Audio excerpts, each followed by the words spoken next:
Well, welcome to this week's show. George Ringer, the sports wrap here, and what a scene back here. What a nice night. Beautiful night. The humidity seemed to have gone away as we taped this on Thursday night. And I saw a high of 64 on Monday, George. And I love that. Thank you. Yeah, no, I agree. That is my kind of weather. I've got people all over the country that call up and they says, "Oh, it's in the mid 80s here. It's really nice." Nah, it's in the mid 70s here. It's even nicer. So yeah, no, this is a good time of year. Quiet time on the lake. It's a good time. Yeah, people are starting to leave and getting their boats out and their docks out and those kinds of things. The scary part about this is, George, when we do this show the next time, it's going to be September. Well, yeah, that's true. And we'll have almost made one trip around the sun doing this show, which might even be even scarier. Yeah, that's putting it like that. Yeah. Yes. Well, let's. I guess we got to start by talking about the events over the last day and a half or so with the sports world, because you can't miss it if you're thinking about sports, and that is. It moves very, very fast, my friend. The boycotting, the no playing of the games. As we tape this show on 5 o'clock on a Thursday afternoon, the Twins and the Tigers have postponed their game due to the actions in Kenosha. The NBA has postponed their games for the second night in a row. WNBA postponing for the second night in a row.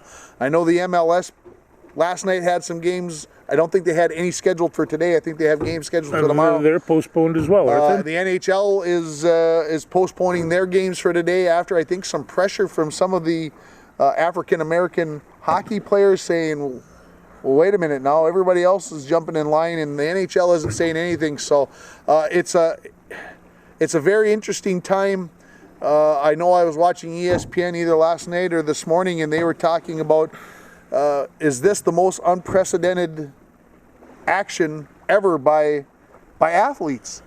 And they basically, this sports announcer that was speaking basically said, yeah, this might be one of the biggest things ever to happen. I mean, we've had the coronavirus and the shutting down of games and whatever else, but for all of a sudden for the Milwaukee Bucks, who really got this started, and I know maybe through the Twitterverse and whatever else out there, there was some complaints. Maybe Milwaukee went off kind of on their own, but I guess the fact that it happened in Wisconsin, I was okay with Milwaukee being maybe at the forefront of what was going on. And the Brewers didn't play last night either. And, so Milwaukee is there. But you're absolutely right. This has never happened where all these leagues have walked at once. The only one that's missing right now is the NFL. And who's to say that won't be straightening out a few things? Well, and I didn't end up, seeing anything come across my phone today, but I know they were talking. I saw something out there that said that the Vikings press conference with Zimmer, the news reporters usually meet at 11:45 a.m., that had been postponed or delayed because they were having a team meeting. And so it was going to be interesting to see if the Vikings weren't going to practice. The Detroit Lions did not practice yesterday. I think there were 7 teams that had, as of this morning, had announced that they were not going to practice today. The Bears, amongst others. It's a. Well, when you didn't think it could get crazier. No, and they all had a meeting, and of course the NBA's in this bubble, so it's not hard to get everybody together. Yeah. So they had a player meeting, and they all sat down and they talked, and the meeting ended. When the meeting ended, it was ugly. That was the description, not mine. And it was ugly, and the Clippers and the Lakers seemed to be hand in hand in this deal, and they walked out pretty angry. And of course they spent the evening cooling off and decided they were going to progress with the season however they were going to want to do this. But they've put an awful lot of effort and time, and I would imagine some money in for this, and I would hate to see it fold up, And I know it was announced this afternoon that the owners are going to be led by Michael Jordan, and that seemed to make the players a little bit happier that he was the one that's going to maybe be the voice for the owners and everything else. And of course, I think I failed to mention, and I would be remiss here if I didn't mention the WNBA as well. I don't think I mentioned them because those ladies have been at the forefront. The Lynx are very active in this. They have been the leaders in other sports. I'll say it this way: have kind of followed their lead, and it was very. I don't know what the right word is. Surreal, I don't think, is the right word for it. But the women walked out before their game last night when they were going to protest, and they were wearing T-shirts with Blake's name on the front that they were going to spell out. 7 holes in the back. And they had 7 holes in the back of their T-shirts. And they were playing. Was that the Atlanta? Was that they were playing Atlanta? No. Well, there was 3 games that were supposed to be played last night, and it was those women. I think are going beyond what the men are doing. And the scary part is the men have tons and tons of money. The women probably don't have as much money, but they're willing to lay it out on the line. Think about what Maya Moore has done. Yes, she's made her money playing her basketball, but she's out there doing her thing and making it happen. And it's on top of that, women's basketball over the course of the last 2 or 3 years has really taken off on its own. These women are fantastic athletes. They're big. They shoot well. They run the court well. They're tough. Hey. You sit around and watch them. They play basketball just like the guys do. It's so it's. So it's anyway. It's an interesting time. Like I said, we didn't think things could get. As far as I was concerned, I didn't think things could get more interesting, more bizarre, more whatever. And it every day just seems to. Sue came in and she says, "Well, what's happening?" And I says, "The locusts don't come till next week," and you sit around because you're not quite sure where else any of this can go. And all of a sudden you get up in the morning, instead of watching the news, you turn on the sports, which I rarely, if ever, do, because that's the hottest political news that you can find right now. And then not like I said, not to get too political, but I mean, there's, it's crazy, and I know one of the MLS owners, Salt Lake City, had some words against what the players were doing, not very whatever. And it seemed to be one of the few owners that has come out and said something publicly against what the players are doing. And the fact that the teams are in bubbles, I think is making this easier to do. The fact that everybody's delayed, nobody's traveling, etc. The fact that the baseball has dealt with the coronavirus and delaying games and not playing games and playing double headers, I think has made it easier for. They've got a half a season in. Yeah, and so the fact that the Twins aren't playing the Tigers tonight, well, they'll just make that up as part of a 7-inning doubleheader and everything else. So these games are being postponed, not canceled. To me, I wonder if there were fans in the stands, this would be having a far greater effect, I think, for them, because now if you got 30,000 tickets sold for a baseball game and all 30,000 fans don't get to go to the game, there's 30,000 people out there that are really upset about, I didn't get to go to the game. I had tickets and I bought them 3 months ago, and I'm taking my 6-year-old son, and now that's the person the squeaky wheel getting the grease. And so there's another factor here that doesn't even get to be put into play. And the NFL is in such a situation right now that they're pushing ahead. They're saying, go forward. Hey, let's get 25,000 people in the stands, as is Notre Dame. Now, 25,000 people and 110,000, you could probably put everybody a 6 type thing, but those teams are pushing ahead. A couple, three major college conferences. And I got a message from my good old team down at the military academy. They're going to swing 11-game schedule, and they're going to end up playing Navy on the 14th of December. Now, they're in a bubble. Sure. And so the only ones that are going to go into the games are the Corps Cadets, and they are required to, by the way. Okay. You put your uniform on and you go, and so they'll have that. But they do have 11 games, 8 of which are going to be at home. They also picked up BYU because BYU lost all the teams that they were playing and that wouldn't go non-conference. Sure. And so, but there are some teams that are moving ahead, and the NFL is doing that right now. They are not thinking about the virus, and I suspect that could change real quick. Thinking about it, but Yeah. I think they're thinking they can get past it. They're gonna beat it. They're gonna get ahead of it. Now they're coming up. They say they can do saliva tests that would cost 50 cents, and you could do it every day. And you think, that's workable, instantaneous here, in a 50 cents every day. And so they're going to come up with ways of dealing with this. But they say one thing, you don't want to panic. And we can get into that a little bit more in terms of. Well, you bring up the NFL and the fact that they want to bring in fans, and it's interesting that the Vikings have announced that their first two home games, the 13th and the 27th, will not have any fans. Yet there are other teams that are saying, well, we might be able to go 25%. Miami Dolphins won. They're talking 13,000. There's 6 or 7 teams out there that haven't announced what they're going to do yet. No, and Miami's been working on this since the get-go. They were out about a month after it started, and they says, no, we will open up, but this is what we'll do. And they've kind of stuck with that bargain. And who's to say what's going to happen? Yeah, it's like I said, it's who knows. There's no right or wrong answer. That's kind of where I've come to now. Who's willing to take the chances, who's not willing to take the chances. And I heard another report, not that rumors fly, but sometimes, rumors are good. And so the rumor is that the Big Ten was going to look at all dome-covered stadiums, and they were going to have a winter football season in covered stadiums.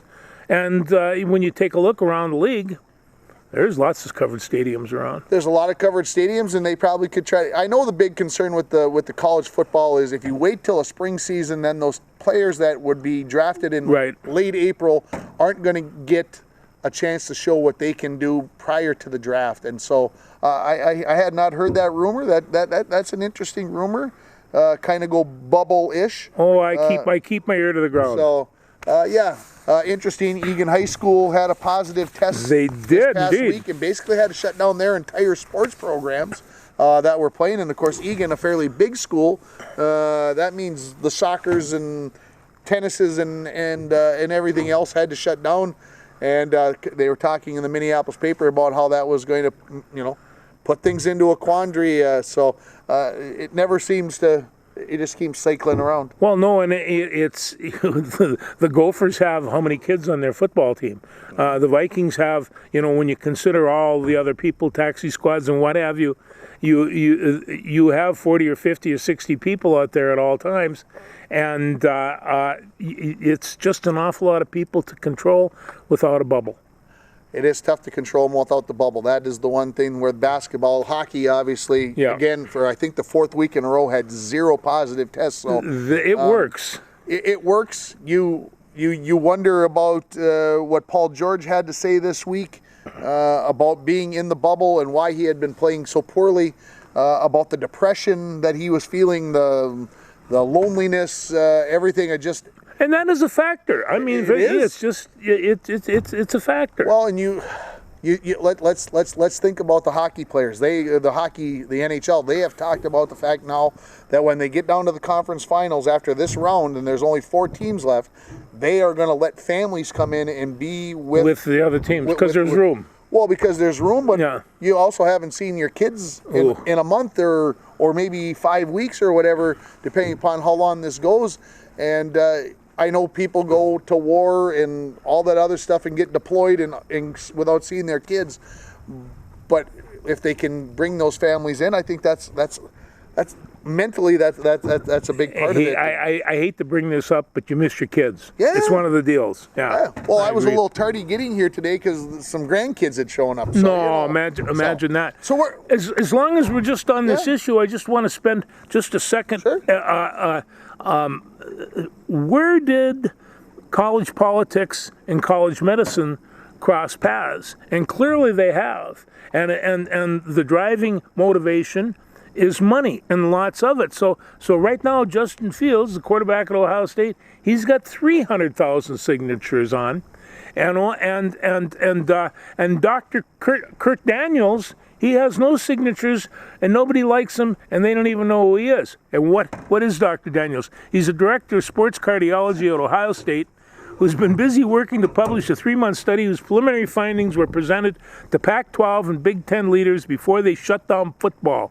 Daniels said that cardiac MRIs, an expensive and sparingly used tool, revealed an alarming rate of myocarditis, heart inflammation that can lead to cardiac arrest with exertion among college athletes who recovered from this. I didn't hear anything about that, and all of a sudden this is coming on, and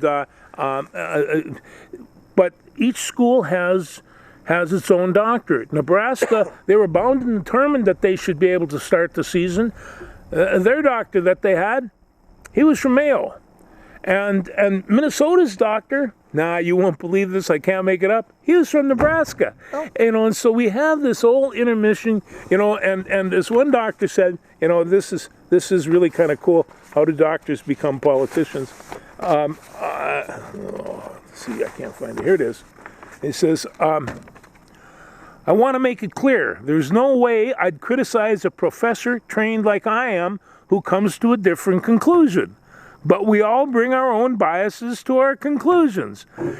I'm trying to be as generous as possible, he says. Well, this is beautiful political gobbledygook, and there's nothing like it. And he knows what he's doing, and if you read enough politics, you know what he's doing as well. So there is a lot of influence on these doctors, one way or another. But Nebraska, they really kind of turned the edge. Everybody there was against the Big Ten. I saw a tweet that said, "Why is Nebraska so eager to go 4-8 again this season?" And I had to laugh. As a matter of fact, I retweeted it because I thought it was so hilarious. I don't know. So anyway, I don't know. I don't know either. There's a lot of money, and I'm sure. I hate to be a conspiracy theorist or whatever we want to call it, but I wouldn't be surprised that doctors are being told, hey, if you say this, maybe you'll find a little extra money in your bank account, or maybe we'll make sure we throw enough business your way to make it with your wife. Yeah, it's just the politics are there, and so the politics of medicine are clearly involved in our universities. It used to be, if you had a doctor from Mayo, his word was pretty much gospel. Yeah. And now he's the guy that says right now, restricting these people because of cardiovascular is based on weak and wimpy data. And other doctors are saying, hold it a second.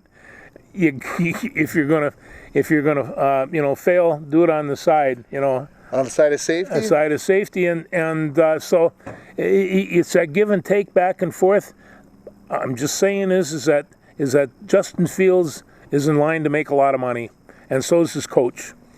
And is Justin Fields going to make a lot of money? And I said this last week. If he plays or not. Whether he plays or not, he's probably going to make a whole lot of money. Yeah. Because there's some pro football team out there that's going to say, hey, we've seen the goods. We're willing to take a chance on him. I agree. Whether he's played another 12 college football games or not, we can make him do what we need to do. So, like I said this last week. I understand, Justin Fields, why you're saying what you're saying. Trevor Lawrence, I get you guys want to play football. I want to play football too, but sometimes circumstances don't allow it. So. Okay. Let's talk about on the field. Let's go on the field. On the ice or something. Who do you want to start with? Let's start with the Minnesota Twins. You want to start with the Minnesota Twins? A tough one last night. It was heartbreaking. It really was. And then Jose Ramirez hits this blast into the outfield. It makes it a homer by an inch. Yeah. And it was like they measured it. This blast was 352 feet. Is probably the shortest home run that you can get in the American League.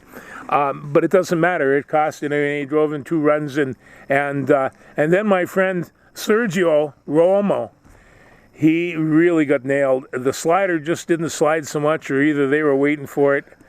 And a lot of chipping, a lot of bicker, a lot of smoke being blown both sides. I suppose. And you wonder. I know somebody that we both know on the Twitterverse last night said that the Twins need to plunk one of the Cleveland batters to let them know that we're sick and tired of hearing them chirp.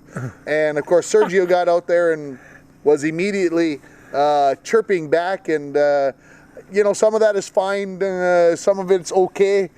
But Sergio, when it's affecting your performance, man, we got to do it better. No, Sergio's got one thing going for him. He's got an incredible slider.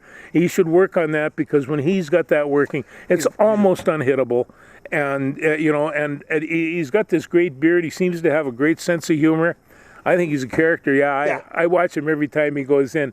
But tonight, they're going to who the heck is Randy Dubnak. Dubnak is playing. Was supposed pitching. to. He's not going to go. They're not playing. They're not playing. Okay. They're not playing tonight. They'll probably go again tomorrow though. I would guess they might play twice tomorrow, or maybe they'll play twice on Saturday. That would make more sense TV wise. Then you can get an afternoon audience, or maybe they'll play. They won't play twice on Sunday because the Twins got to get out of town. So I would guess that they're going to play a doubleheader on Saturday. I would guess Randy will go tomorrow. Yeah. And they'll just push everybody back and, yeah. Oh, can I just spotlight what my favorite player? Yeah. You know what Nelson Cruz is doing these days? Well, what were you watching the game last night when he hit the ball? What was that in the 8th inning? Yeah. And Blylev was like, "There it go!" And then it got caught on the warning track. Yeah, it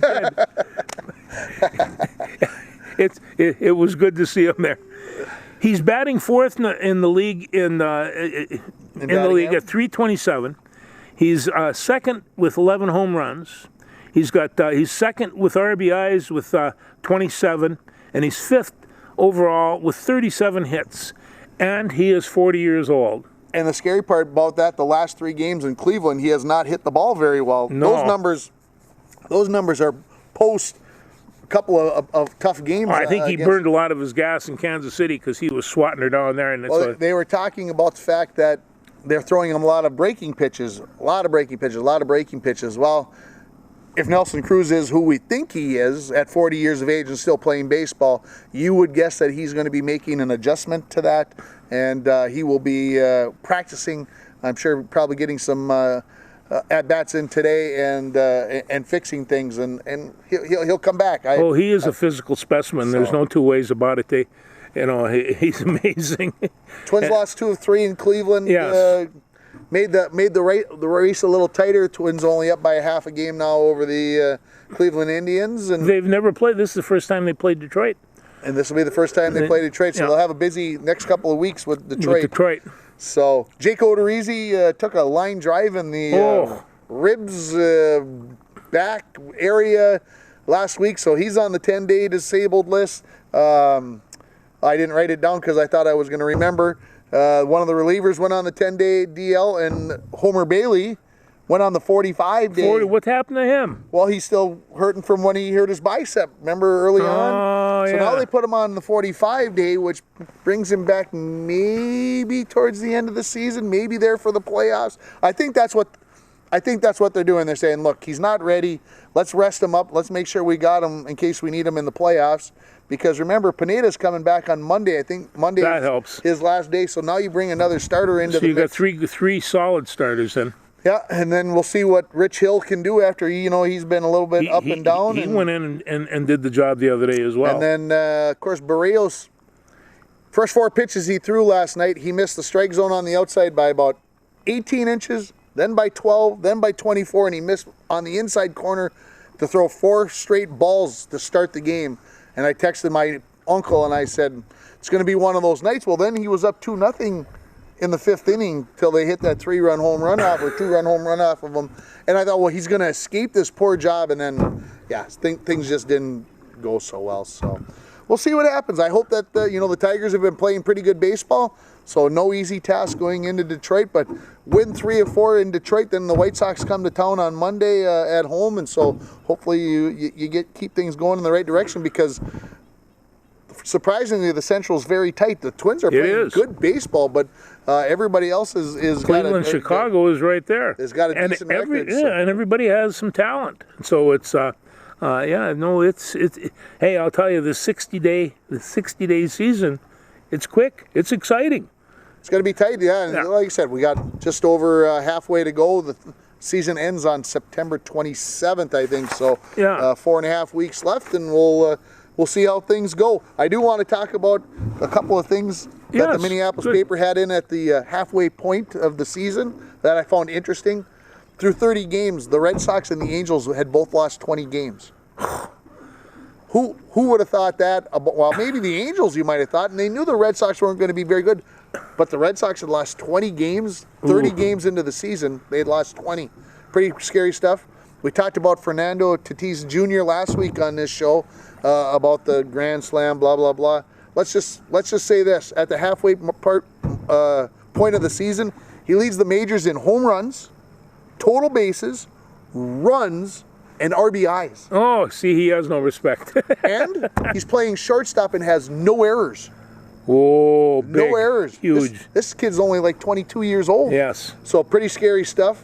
And of course, Lucas Giolito from the White Sox. Giolito did it. He got the no-hitter the other night. I'm thinking if things work out right, he'll pitch on Sunday. And the Twins won't have to see him when they play the White Sox next week at home. So that would be fine with me. The Twins dodged him the first game of the year, but I tell you, I remember him last fall. He was all over the Twins, and he just looked, and he was scary. But Maeda was too, and so we got him. We do have Maeda looked pretty good again in doing his job. Last thing about the MLB, if I might, before we move on, the Major League Baseball uniform numbers. I don't know if you saw this article, but they are running out of numbers that have never been played before, never been used by players. So in 2018, there were 6 jersey numbers that had never been worn in a Major League Baseball game. And you might remember Pat Neshek. I do. From Brooklyn Park or Brooklyn Center, I'm not sure which one. Pitched for the Twins and whatever else down here. He picked the number 93 in 2018, and everybody asked, why the number 93? He says, because nobody's ever worn it before. Well, since then, they've got it down to 1 number left. So Ryan Eads, who pitched for the Twins last year, he wore number 80. 92 went out last year in August with a Cardinals reliever. 86 went out with a Cardinals reliever a few days later. So there's 1 number left. What's the number? Number 89. Ooh.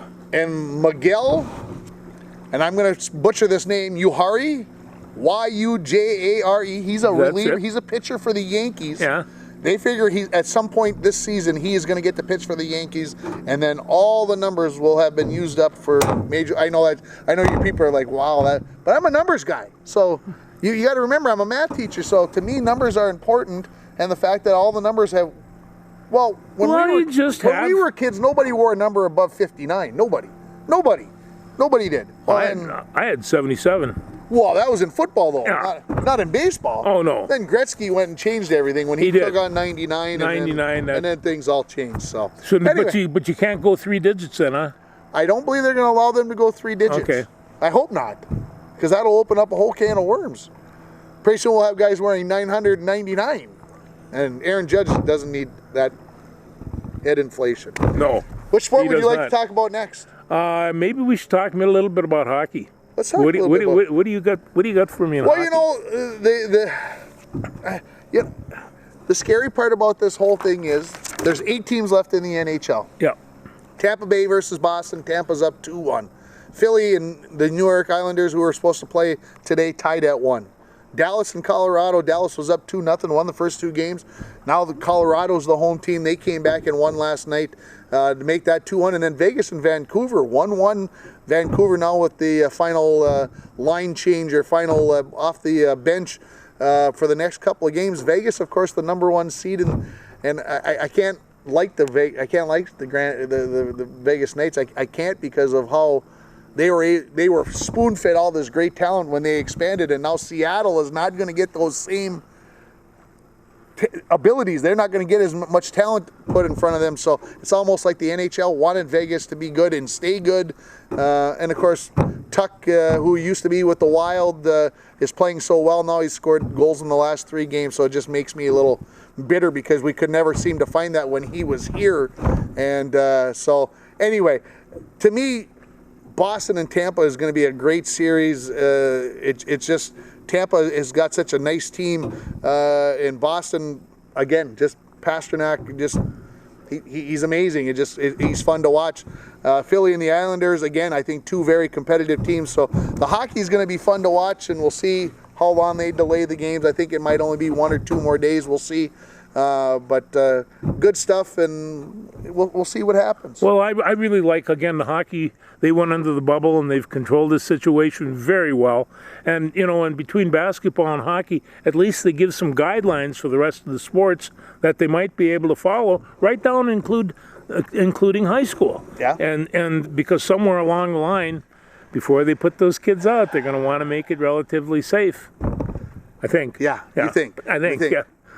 The NBA, looking over there, LA Lakers up 3-1 on Portland, and of course, Damian Lillard hurt his knee, which probably says that things are done. We'll see what happens. The Clippers in Dallas, the Clippers up 3-2, and of course, I'm sure you saw Doncic's, Luka's game-winning 3 from about 30 feet away the other day, and I'm just like, he's the man.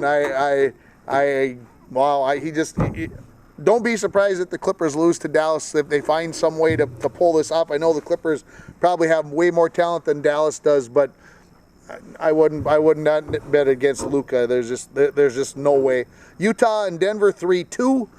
Utah with the lead there. I know you want Bull to I didn't get in the other day. but and then Houston and Oklahoma City tied at 2. That's the West. The East pretty much already done, which is the scary part. Toronto eliminated Brooklyn, Boston eliminated Philly, and Miami and Indiana all went 4-0. And then the Bucks are 3-1 with Orlando. So it looks like the East is pretty much decided. There'll be some exciting stuff out on the West half, and we'll see how things change. And of course, we'll see how long we have to wait for the basketball fans to see what they're going to see and not going to see, because, like I said, postponed yesterday and postponed today, and we'll see where things lie. I mean, this could go on for a couple of days, and now I mean, like for Portland, they'd like to see this thing delayed for about 5 days so Damian Lillard can get healthy. Well, in Portland, in Portland, they had one of the worst records in the playoffs, and they got hot, and Lillard, just one incredible athlete. Got hot, and they, were given.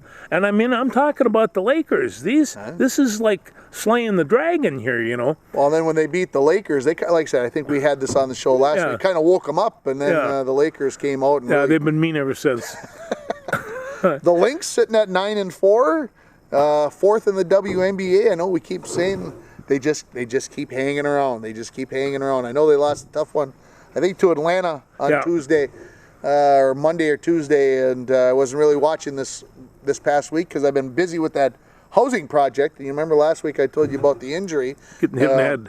Yeah, getting hit in the head and everything else. So anyway, I haven't necessarily got to keep up to date as much as I'd like, but the Lynx sitting pretty good. I really like it. So. Boy, they're shooting well, and in that league you got to shoot the 3, and in both of those pro leagues. And the way they do it, it seems to me like hockey this time of year is dependent on your goaltender. And they've been getting, some of these games, overtime, double overtime, they've really, and nobody's getting blown out. No. They're playing really tight games. Somebody had a 7-1, I think it was Tampa Bay the other day. That was the only one. Boston beats like 7-1 or something. Yeah. I'm like, wow, that kind of shocked me. Well, and the other thing about Boston, I know the Red Sox are down right now, but the Bruins and the Celts, hey, Bostonians are pretty happy right now. The whole thing's together. The confluence on the coast, and there they are. There they are. Yeah. Want to talk about the Vikings? Let's do that. How about Danielle Hunter? I'm scared. Well, there was a guy in the paper that said that too. They said, don't worry. Zimmer says, don't worry. And the guy says, no, I'm worried. I'm worried. 9 days in a row, I think, without practicing at this time, and I understand you got a chance to keep him healthy. You're not going to beat him up, but there's what is his major issue? That doesn't really seem to come on. Yeah. That's the scary part. You know, somebody says, well, it's a this or it's a that. Well, then you kind of go, okay, you understand what it is.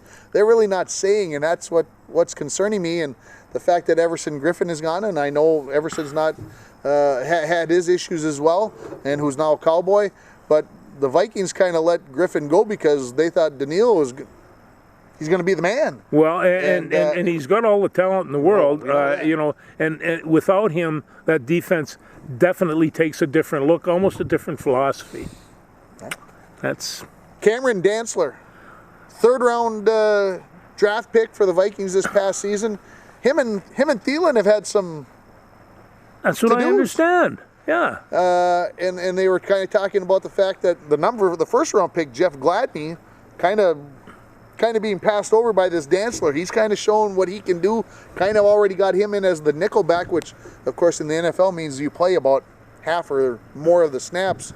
So interesting that they got this young buck who's doesn't seem to be afraid of anything. Well, you know, and that's where you want your nickelback to be too. You know, he's kind of like in between that linebacker and that defensive secondary, and you know, he's got to pick up any draws that comes. He has to pick up those slant passes and you know, follow anything that might come around the end, or at least it used to be that way. I don't know. Do they still have sweeps? Yeah, maybe. Maybe every once in a while. If you play for the Vikings, yes, definitely. Yes. You got number 33 back there. Oh, so maybe.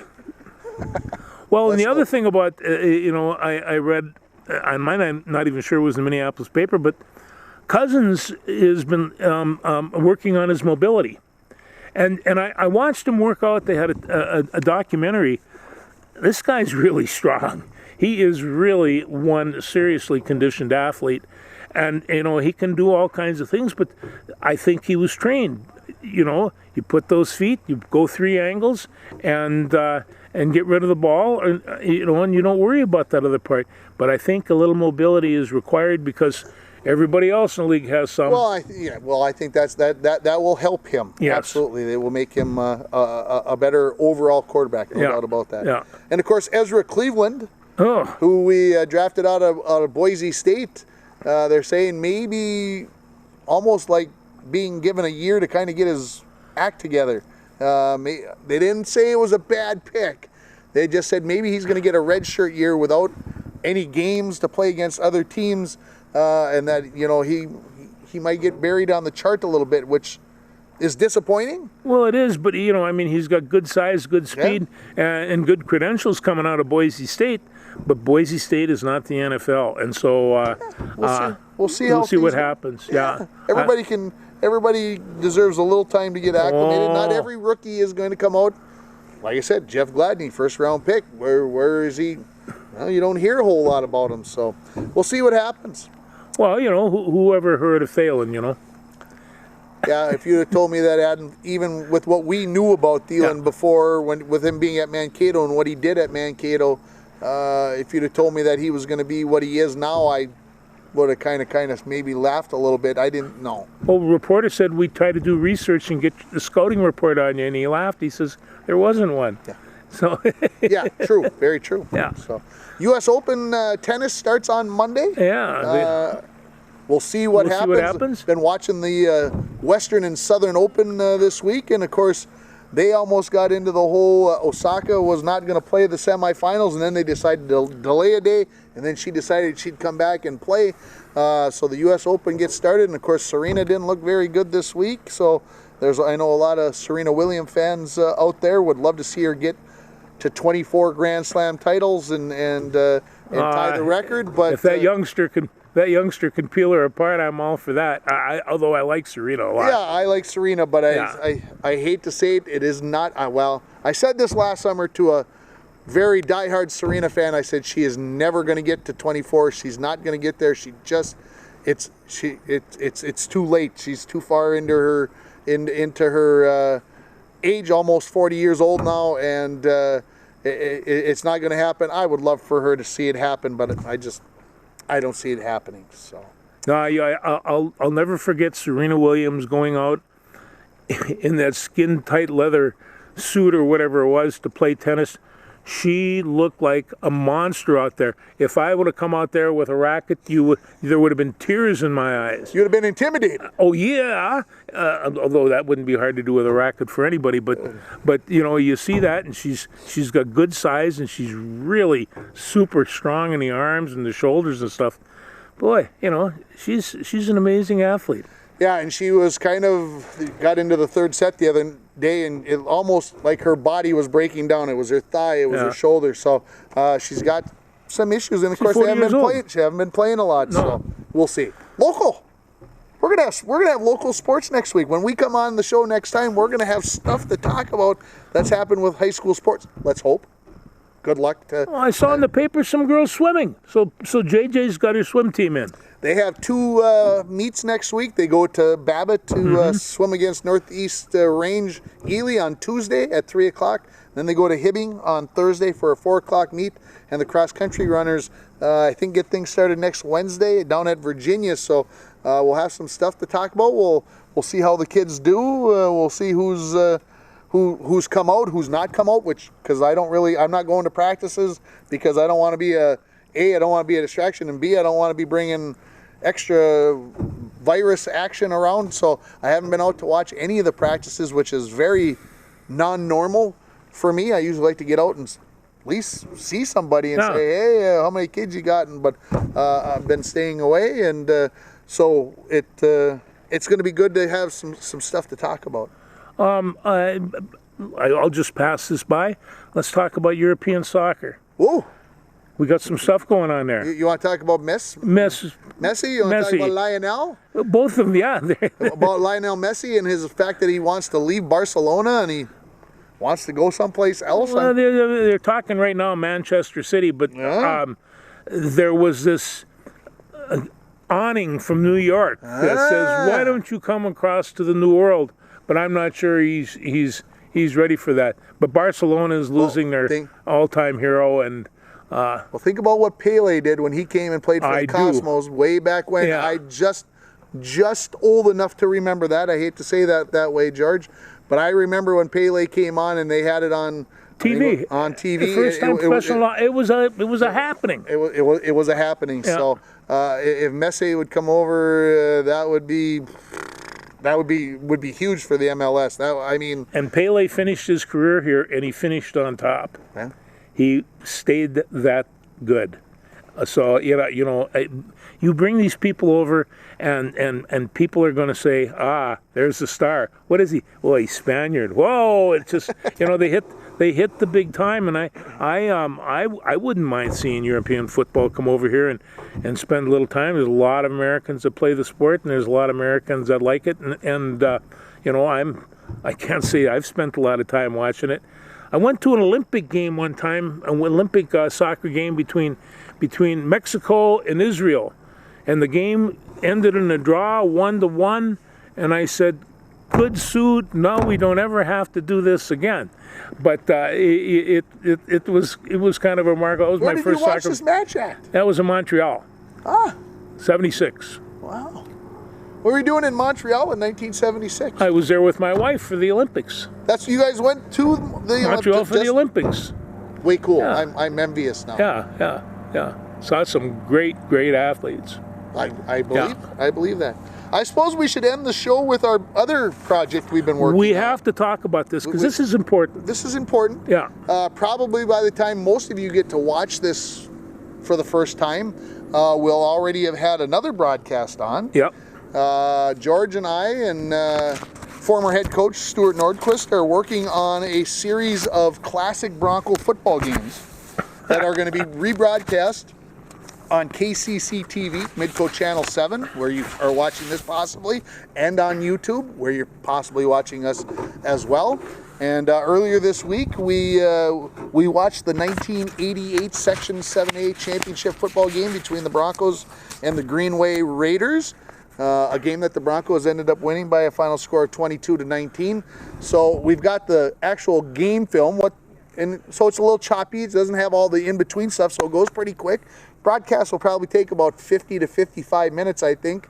And George and I and Stuart kind of are in the background, kind of giving our thoughts and of the kids, of the play, of the opponents, and that kind of stuff. And so we're going to go through a series of 10 or 11 games. I think it's going to be 11. So we're going to put them on every Friday on Midco, and that's when they'll be released out on the YouTube as well on Fridays. And so we're going to start with Greenway 88, and then next week we'll have the section championship game from 1992 where the Broncos played the Proctor Rails down at UMD, and I had a chance to kind of preview myself in a little bit, making sure that there were no boo-boos on the film so we don't accidentally put those out over the air. But we're going to do that, and then we're going to keep progressing. Game from 93, 95, and then I think we go to 99. And so we're going to hit some of the big games. A lot of playoff games, a couple regular season games along the way as well that were kind of fun and important games along the way. So this 92 game is near and dear to my heart. I remember every play. I remember all these guys. I coached them well. It was absolutely a great game. And Stuart called a super game that night. Of course, it's easy to call a super game when you got Mike Manassa and you got Sammy Hardwig and you got Aaron Ginner throwing the ball. I mean, this was one of Paul Hilfer. This was one of the best football teams that Stuart had. It took them eventually into the Metrodome. But these the 92, 93 teams, they're fun. Yeah, they were maybe a little young as 92. A lot of those 92 kids came back in 93. And that's when they made the run to the Metrodome before losing to the Detroit Lakers in the semis. And so, but we're going to be doing this every week, so you can keep looking out. I will post. I thought the other night it kind of reminded me of you and I being on the roof, and Stuart down there running the show. And I just thought, this is good. But there it was, and I thought, no. Don't jump, Tim. No, but we did a lot of those football games, Tim and I, and getting together with Stuart and talking these football games was fun. A lot of people should watch these if you want to get. Yeah, and I've watched them in the past. Most of these games, the 88 game and the 92 and the 93 games. I wasn't even here in International Falls at the time. Matter of fact, in '88, I was just a freshman in college. The scary part about that, but. The thing is, these games will bring back great memories for Bronco fans. And with no high school football going on, Tim Everson came up with a heck of an idea and said, geez, you and George should get together and do these games. And we decided to have Stuart come along and enjoy the ride because he was going to be the head coach, I think, in every one of those games that we're going to have on. And so his perspective and his memories of him talking about the bus ride over, I mean, those are things that unless you were part of the team, exactly, you won't know these things. So there's some tidbits in there along the way that are going to be fun. So we hope everybody enjoys it. I know the radio station is going to do some other classic Bronco games that they have from their archives. So even though there's not going to be Bronco football this fall, there is going to be Bronco football around. There's some things down there. We'll have some, like I said, we'll have some classic games, and for some of the old folks, it'll be a trip down memory lane, and we're looking forward to doing it. Some of the old folks now played in these games, and so it's just like what are they? Well, they're about 45 now, so but they will enjoy watching them. I talked to my son, and he says, wow, that would be cool watching your old games on TV. And this is, so we're able to do that with KCC and both broadcast the football games and these. But this is a good chance. This is fun. Yeah, and Darcy Alleman, I still call her Alleman. She's Sullivan now, but she'll always be Darcy Alleman to me. She's going to do the editing, so I want to make sure I take a chance to say thank you to her here. She's the best. She does the editing on this show. Not that we too much editing because we pretty much let it roll, but again, thanks to Darcy for everything she does at KCT TV and getting stuff out on the Midco Channel 7. She's all over the place, and she does a great job. I want to talk her into doing an ending song for us, but we'll see. She is an incredible musician as well. She is. You want to tell us about your shirt before? Oh yeah, this is the Kansas City Cats. Now, Kansas City Cats from the 30s and the 40s, their baseball team was sponsored by Cat's Drug Store. And I didn't know that before, but I would not have known that either. No, but I kind of like the shirt. I'm not even a cat person, but I've never heard of the Kansas City Beagles. So, but this is the KC Cats, and in the 30s and the 40s, they were the team to beat around KC. Interesting. Yeah, I didn't know that before. And I know you commented on my hat when I That's a got out of the great car. This is my Aberdeen Ironbirds hat. Ooh. This is who my nephew played for. The short summer minor league Class A baseball team for the Baltimore Orioles that my nephew played for, and I got to go out there. And of course, the Ripkins. That is a nice hat. The Ripkins are the owners, Cal and his brother Billy, and they're partial owners. And so I was digging through my pile of hats saying I got to have something different to wear out there, and so this was the choice. And yeah, like I said, it's very bright. I understand that, but Well, I got a new Beatles shirt coming in for next week. But you could wear that in Grand Rapids, nobody would even know. I'd be very popular. You would be very popular. Yeah. So, anything else? Beautiful night. I don't want to end it here. It's go out and enjoy the weekend. The cooler temperatures are coming. I can't wait. Fall's right around the corner, and like I said, get out there and watch those football games. Look for my tweets and on Facebook as well. I will get that out there so that everybody can see the classic Bronco football games. And of course, keep watching the Wrap. We appreciate it. Yeah, we do. Thanks. Talk to you soon. Thanks.